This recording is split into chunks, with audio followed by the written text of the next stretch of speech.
martxuen bostien da Matxitzakoko bataie esan zalako egun horretan. Baina, hori ez da esan Euskadiko gudontzi dize. Da hori ez da esan, hori bakarrik gudot esan, itzaz gudari zen ibilbidie.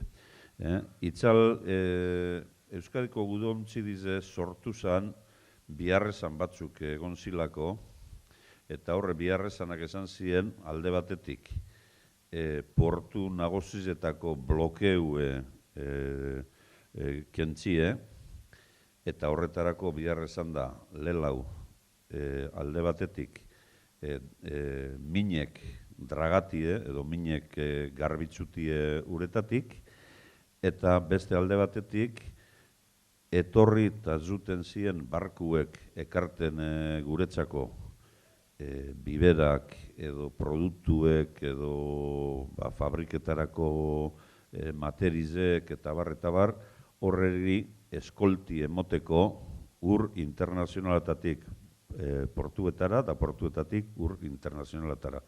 Eta bigarren atala esan da, arrantzaliek babestutie. Arrantzaliek babestutie euren ofezizu aurre eruteko eta gure portuetan da gure etzietan arraine ondeizen txateko. Horre guztizek eitzeko sortu zen Euskadiko gudontzi dize 1996ko urri zen.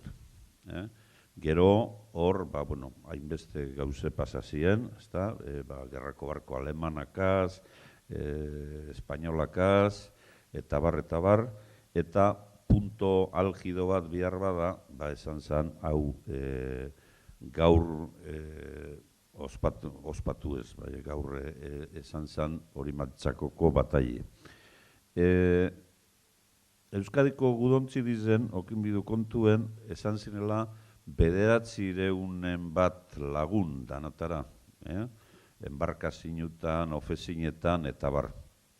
Euretatik, 10% esan dizien bermiotarrak. Hau da, herrize lagun gehizen okin zauena Euskadiko gudontzi dizen bermio esan zen. Eta, kuriosidade modure hor gizonan mundu horretan esan Euskadiko gudontzi dizen askribite bertara ofezinetan egon zinela 3 andrazko. Kuriosidade modure. Danatara esan ziren 60 bat enbarkazino, ez bakarrik bouek ez eduten duz, danatara esan ziren 60 bat enbarkazino. Azitze bouetatik, arrastero handizek, arrastero txikizeko leskuek, bajureko enbarkazino, etzata, kanoak, eta batel motortzuek, eta danataikue, 60 bat. Da gero, denporik azganera, Errepublikeko gerrako barko bizek eta sumarinue, arepe Euskadiko gudontzi dizek gobernaten esantzuz.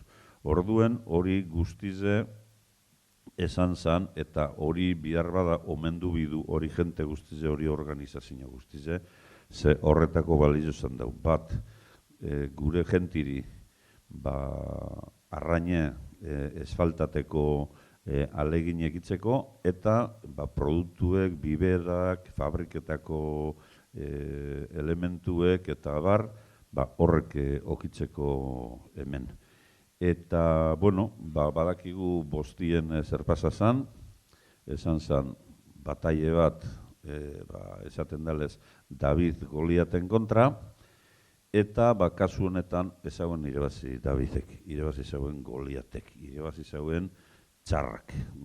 Pelikuletan beti irebazten da bionak, hemen irebazi zauen txarrak. Gero zeus izan Bilbo, gure ontzizek eta gure jentie juntzien Sanandereko eta Asturiaseko urek babestuten, hemen itzen esan da biharra, aretan uretan eitzen, eta Sanandere zeus izan nien, hau deus estu zan, eta batzuk geizenak lortu zauien frantzire eskapatie, eta beste batzuk geratu ziren hemen preso Santoñen errendidu zanin Euskadiko ejerzitue. Eta, bueno, batzuk segidu zauen, Katalunian eta hor gorpuz betoten esan dana, Carabineros del Mar, eta bar, bai, bueno, ja hor amaitzu zen Euskadiko gudontzi dizen historize, eta lehen esan dutelez, Goliatek irebazi zauen, eta gero handik eta gaur hartien zer pasadan badanatak izu eta ez zutik kontako. Eskerrik asko gan hori.